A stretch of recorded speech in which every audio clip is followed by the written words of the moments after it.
Let's talk about reasons people are moving to Seattle, Washington. There is a lot more to Seattle than just rain and expensive housing costs. I was born and raised here, which is unusual. Only about 30% of Seattle's population is actually from this area, and only 40% are native Washingtonians. So that means over half of the people are moving to Seattle from out of the area, and maybe that includes you.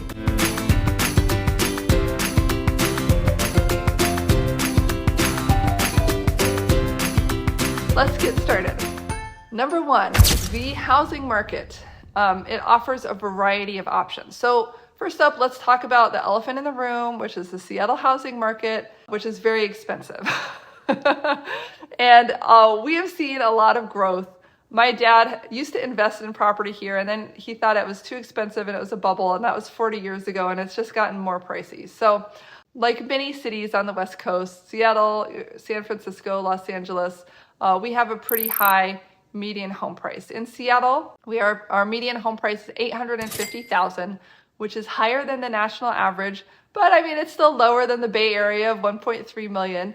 We're kind of the Silicon Valley of the North up here. There's a lot of tech money in the region, but things still aren't as pricey as they could be. So maybe you're coming from California and you're gonna be so happy. My brother-in-law lives in California. I think he's about 40, he has 2 young kids.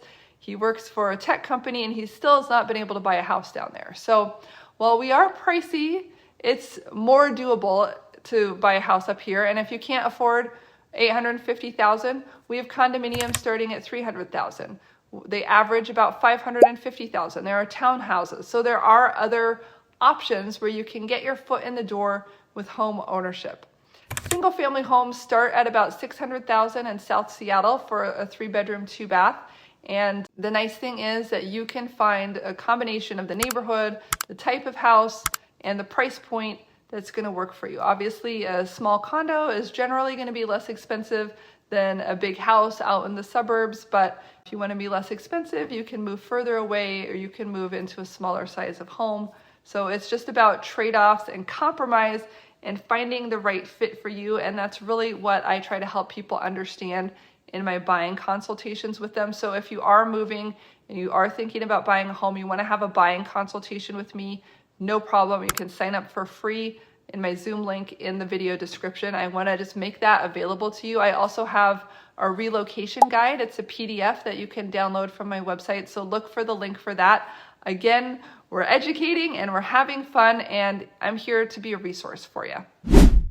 So point number 2 is that we do have a lower cost of living compared to California, which is the state that sends us the most transplants.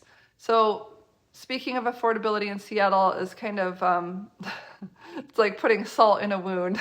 And if you're not coming from California, this might not be much comfort for you, but about 20,000 Californians a year are moving here. And we also get a lot of folks from Texas, Oregon, New York. So if that is you, welcome. If you're from another state, let me know in the comments where you're from, and maybe we can do some compare and contrast for the specifics for your relocation. But the idea here is that housing prices have increased over the years, but Seattle's cost of living is still lower than other comparable cities where you could get other comparable high-paying jobs. And the cost of those other cities, especially California, can be 50% higher.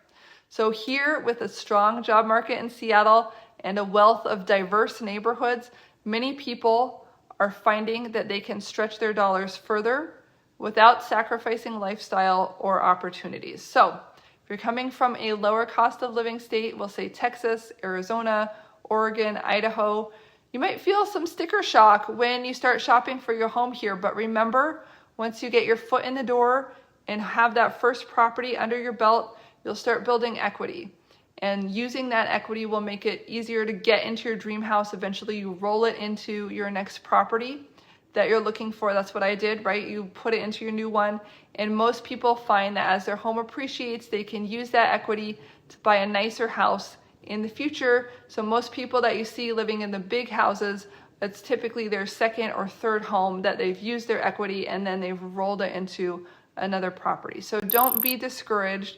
Start with what you can afford now and then we'll get a plan together so you can get into something nicer and nicer as time goes by. The good news is I had a property in North Carolina that I owned for 10 years and it was worth the same at the beginning of the end of the 10 years. So once you are in the market here, you'll tend to build wealth. We have so many millionaires that don't have any cash in the bank, but they have $1 million in equity in their house. That's a really nice nest egg for you in your retirement or down the road for estate planning and things like that. So I'll give you point number 3 now, which should make you feel a little bit better. There's no income tax in Washington State. So I'm a little bit geeky about this. My mom was actually a top trust and estate planning attorney for the rich and famous, the who's who, in a fancy law firm in downtown Seattle. And she helped people make plans to save money on taxes. And there are a lot of rich people here in Washington State. Out of the 50 states, I believe only 9, maybe 10, there might be one other that's changing its laws this year, but we are one of the few that does not have income taxes. So if you are a high income earner, this is a great state to be in. This is a big bonus. Washington does not have income tax. I think I read in California, they can have up to a 12% marginal tax rate.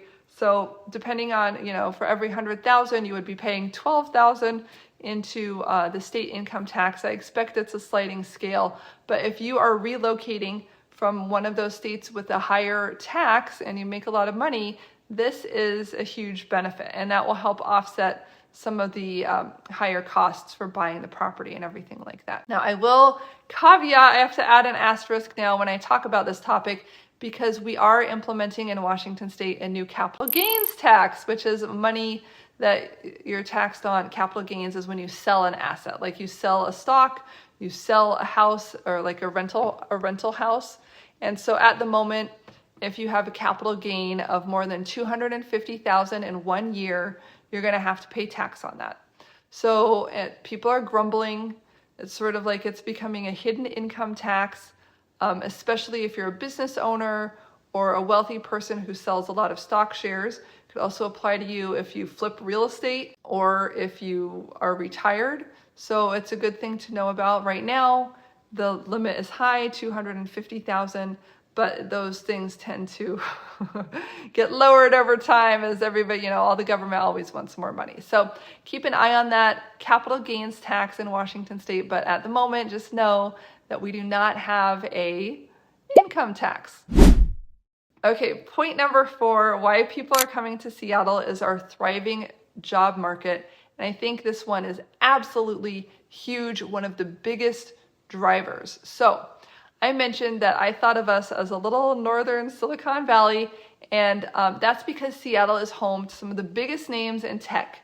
We are the birthplace of Amazon and of Microsoft, and we also have large offices employing people from Google, Meta/Facebook, as I still think of it, and other startups, other firms that you've heard of. Valve is here. So, but we have more than just tech. We have a ton of diverse industries. So when one sector of the job market goes soft, typically, historically, we have other job markets that are strong. We have the University of Washington here. We have 60,000 students, plus we have professors, we have a law school, we have a med school, we have a ton of smaller universities. We have many hospitals.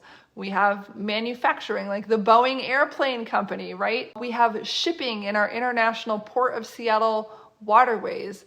We have law firms, accounting firms, consultancy firms. We're the home of Starbucks, Nordstrom, Alaska Airlines.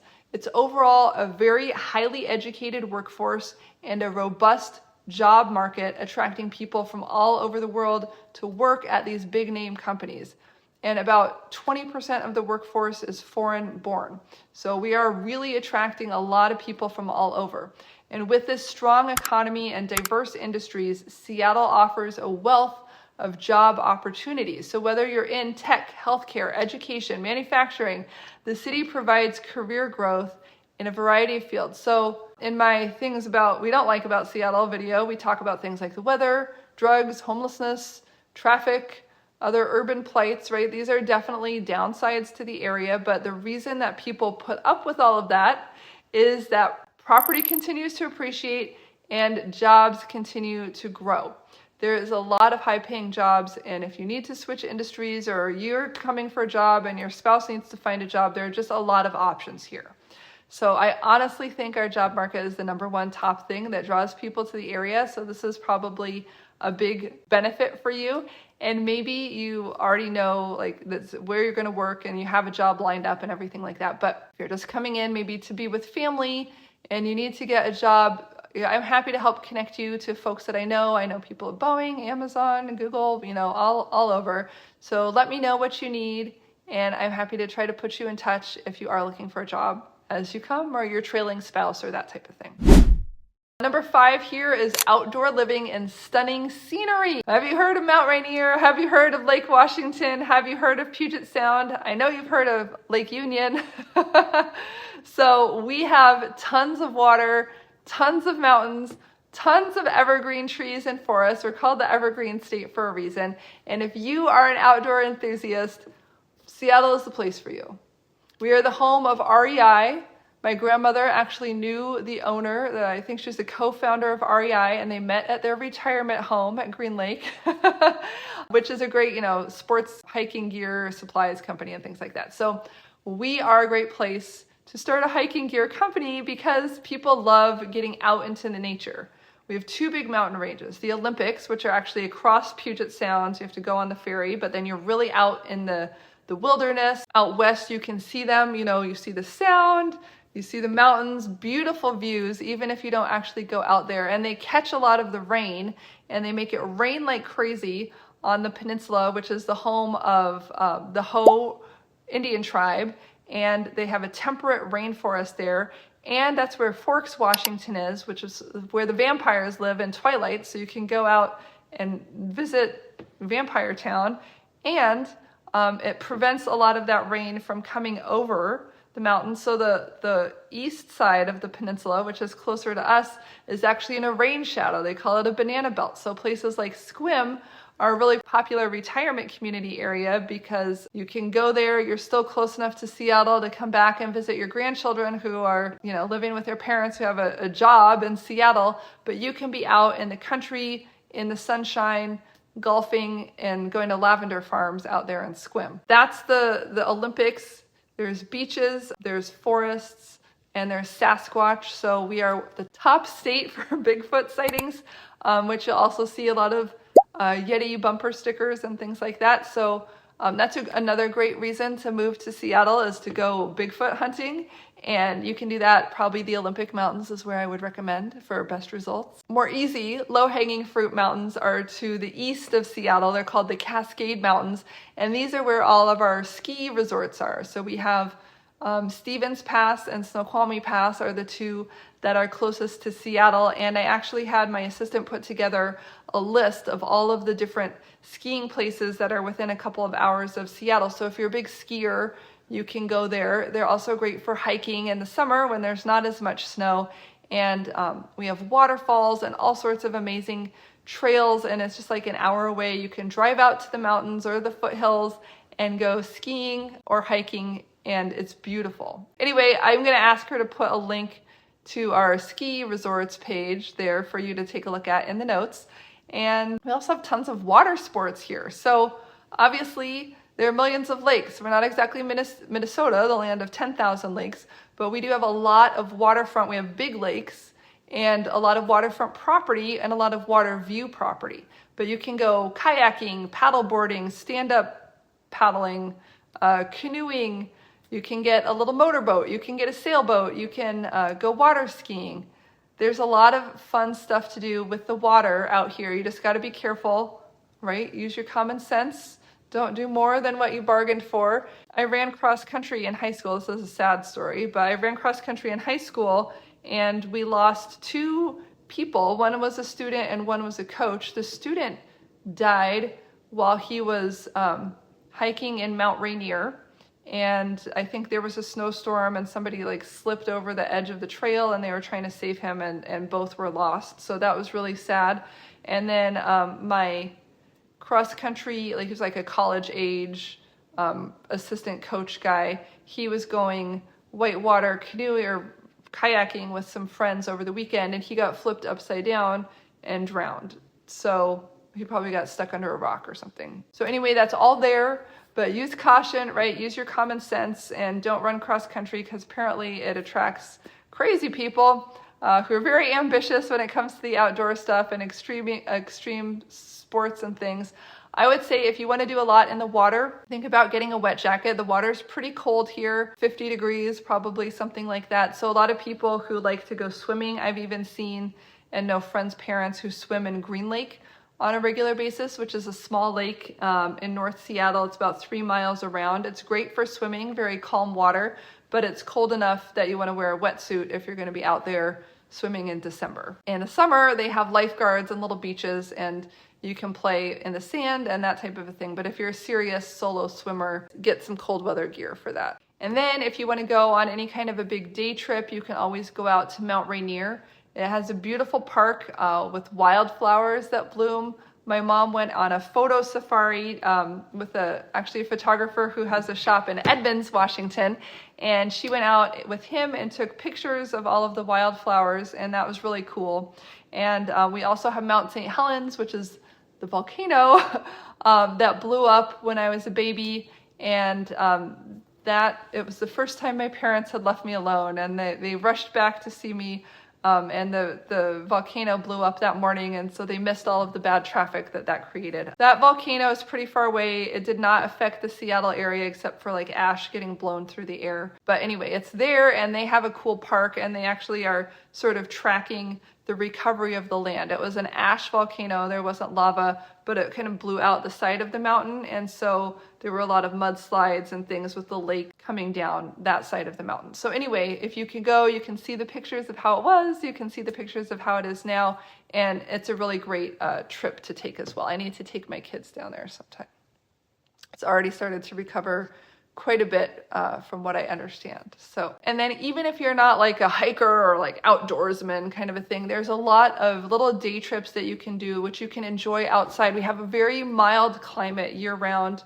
It, sometimes snows. Right now it's December, January. It's like 50 degrees outside, a little bit of rain and that type of a thing.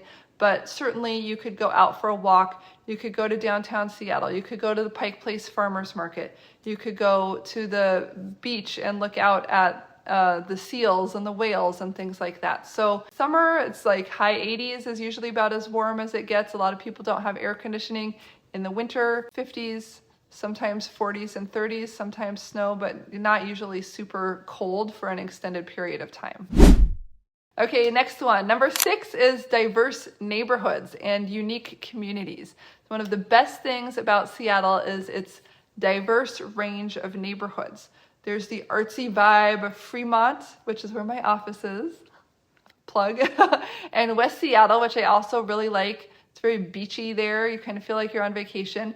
And then there's like the historic charm of Capitol Hill, Queen Anne, where the founding fathers of the Seattle area built their homes, with many still older homes there. There's something for everyone. There's suburbs, there's condos, there's walkability, there's horses. There's a whole range of communities offering unique living experiences. And you have to decide, are you looking for a quiet neighborhood with family-friendly parks? Maybe you want to live close to the action downtown Seattle, plenty of restaurants, bars, cultural activities. Seattle has it all. There's Bellevue, there's Kirkland across the lake, lots of nice communities, and you just have to either pay to play to get into them or find the one that's the best combination to fit your budget. And this is actually something that I really love. I kind of love playing matchmaker for my clients. I'm not just like another realtor that's just here to open doors for you, right? You do not have to have it all figured out before you call me. I know it's a lot of research. You're probably online trying to learn all these things, looking at all these websites, exploring your options. And when you're moving here from out of state, it can be very overwhelming. So be sure to click on the links in the notes to set an appointment with me on Zoom. I would love to meet you and learn about your family, your job, your goals, your relocation plans, and I can start to point you in the right direction of where you want to be looking for your house. If you know you're coming here, you don't have to feel like you're going to just do it all on your own. I love helping people relocating to the area, and that's why I have this channel. That's why relocation is also a major part of my business. I've done it before, and I can help you through the steps. So it's no pressure. I just want you to know that I'm here and I'm happy to help, and you don't have to come to me with a little bow that you're all ready to go. I can help you through the messy part of figuring out a lot of this stuff. Number 7, excellent public schools and family-friendly communities. So if you have kids, Seattle is an excellent place to raise a family, and there are many suburbs and cities around the area which you also might want to consider. The city itself is home to some very highly ranked public schools, and as well as, great schools in the areas around Seattle and Bellevue. Kirkland, everything on the east side tends to be very good. I actually have made separate videos on public schools and private schools in the area, so if that's something that you want to dig into more, we can do it on that area or on that video. I will say that families have an abundance of activities to do here. There are parks, community events, sports teams, good sports teams, bad sports teams that your kids can join depending on their skill level. My kids are not very good at sports. I did not start them when I was 4. I mean, there are people that started then and are working up through the select leagues, and then there are more recreational style leagues. So anyway, that's a great thing to know about, and just you're going to be able to get plugged in to dance or whatever your hobbies are, learning to fly. I mean, there are a lot of different things here. As far as where you want to live to be close to a good school, living in the best school districts tends to be expensive. So if you need to find that intersection between affordability and quality, and I'd be happy to help set you on the right path for that. And again, you can look at those other videos on that topic as well. I will say that in the city of Seattle, there are more dogs than children. Historically, a lot of people, I think, were living in the suburbs. Like, I grew up in the Shoreline area. We were known for having a good school district and being very family friendly. And so a lot of people didn't choose to have kids in Seattle. So you'll hear some of these statistics, and just know that the city of Seattle itself is relatively small. It includes the high-rise downtown area. It includes an industrial area south of the city. And so there are still a lot of children here. They're just not necessarily within the city limits of Seattle. Number 8, great public transportation and walkability. Okay, this is really big for me. Woot, woot, woot. I will finally be able to say that our light rail system has opened up and it's running. My husband went on it this morning, and it's working really well for him. I've been on it too, and it's very smooth. Seattle has an extensive public transit system, which includes buses, light rails, and ferries. And 20 years ago, when my husband and I first moved to Seattle, we both took the bus from Linwood to downtown Seattle for work. It was affordable. It was stress-free. You could sit back and read a book. This was before everyone read their phones.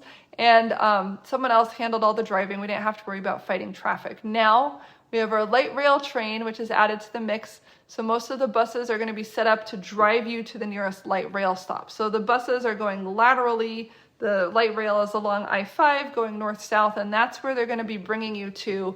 And then you get on the light rail and you can zip downtown. If your office is not on the light rail stop, then there are buses to help you navigate that. There are a lot of buses, and they want people to be riding the buses. They want people to be going on public transportation and not driving, because the freeway tends to get pretty backed up, congested, as in many big cities, right? But I do think the light rail is helping it move a little bit better. And you can go, it runs now north-south. The terminal is in Linwood to the north. It goes through downtown Seattle, the University of Washington, and then it goes south to SeaTac, which is the airport, and they're working on expanding it farther south down to Federal Way, I think, right now. They're also going to east, into the east side. So they're really trying to make it more useful and more valuable and get as many people on it as they can. Right now, they are having some issues with not enforcing people paying the fares, which leads to some amount of homeless and drug people on the train, which is never great. They're kind of the commuters going to work are huddled over here, and the weird drug person doing weird stuff is on the other side of the car. I've heard some unfortunate stories like that. But I expect that will continue to improve. They do have transit safety people and fare enforcers getting onto the cars now. So we'll see, but just bear in mind that that's currently an issue, and I'll keep you posted, to be continued on how that is going. Okay, so next, how many fingers? 9. We have a vibrant arts and cultural scene, sports here in Seattle. So let's switch gears, something a little more fun, which is, the arts and also sports. I know that I had a client who moved here from the East Coast, and before he even moved, he had like the Seahawks hat, he had some tickets to the games, like he was ready to go. So I know that the sports are a big thing for a lot of people too, but we have museums, we have theaters that are doing Broadway level shows like Hamilton, Frozen, The Lion King, Wicked. And then they have smaller theaters that do niche stuff. I went to one called the Taproot Theater in Greenwood in Seattle this winter with my son, and it was a really intimate, my son and his high school class as a chaperone. It was really intimate theater with maybe like 10 seats away from the stage, and there were, it was like a U-shaped seats. So the stage was in the middle, and then everyone was sitting all around it, so you could really see and feel like you were a part of the scene with the actors and everything. It was really cool. There's Benaroya Opera Hall. You can see the ballet. You can see Handel's Messiah. You can see choir concerts and orchestra concerts. There's always something happening here for those who love the arts and culture. There's ballet, there's actual opera, like there's everything. It's very inspiring. And of course, if you love sports, we have football, baseball, women's basketball, hockey now, soccer. So we have a lot of sports opportunities as well for you to either play. I like to play more than I like to watch, but you can also find plenty of tickets to buy and watch. Number 10, I'm gonna cheer one out here for the foodies and craft beverage drinkers. Let's talk about the food scene. My husband and many of the men at our church and at his workplace seem to love grilling and smoking meat. So we're not Texas, we're not North Carolina, but we have a lot of folks who enjoy those hobbies. A lot of sous vide chefs who love experimenting with the fresh flavors of the Pacific Northwest. We have a lot of locally grown food, lavender, berries, greens, cheeses, salmon. Seattle is known for its fresh seafood. We have commercial fishermen who park their boats here in Ballard, and they go fish in Puget Sound, out in the open ocean. They go up to Alaska. So there are a lot of fish markets here, and also, of course, a lot of restaurants to prepare that for you, and a lot of fishermen. I had a client this year who was a fisherman. He goes fishing 2 or 3 times a week. We had to find a house where he could park his giant boat on its giant trailer. So that was a challenge, but that can be done too. It's a great place now. New construction house in Everett. That's amazing. Downtown at gas stations, you'll find food trucks of all stripes. And then for craft beer, we have Rainier Beer, and we have tons of other craft beer breweries offering everything from IPAs to stouts. And of course, do not forget about our coffee scene. We are the home of the original Starbucks, and there's Seattle's Best Coffee and other mini coffee companies. You can actually stand in some places in downtown Seattle and see like 5 Starbucks in every direction. We also have bubble tea and some different Asian specialty drinks and things. So there's a lot of fun food to try here and eat. And I think it's really enjoyable to be an eater here in Seattle, as I call myself. So anyway, there you have it. These are 10 of the many reasons why people are choosing to move to Seattle. It's booming tech industry, natural beauty, unique communities. Seattle offers many different opportunities for individuals and families and professionals alike. So if you're thinking about making the move to Seattle, I would love to help you find the perfect home. I can work with your relocation company if you have one too. That's not a problem. So feel free to give me a call, text, email, whatever, and we will get you started. Look for the links in the description for my contact information. Maybe the editor will put them on the screen here. And don't forget to subscribe to the channel for more real estate tips, local insights, and everything you need to know. If you have questions, type it in the comments. I really like interacting with my viewers and meeting them, most of all, helping them find a house. So forward to working with you and showing you around this amazing town. And until then, I will see you in the next video.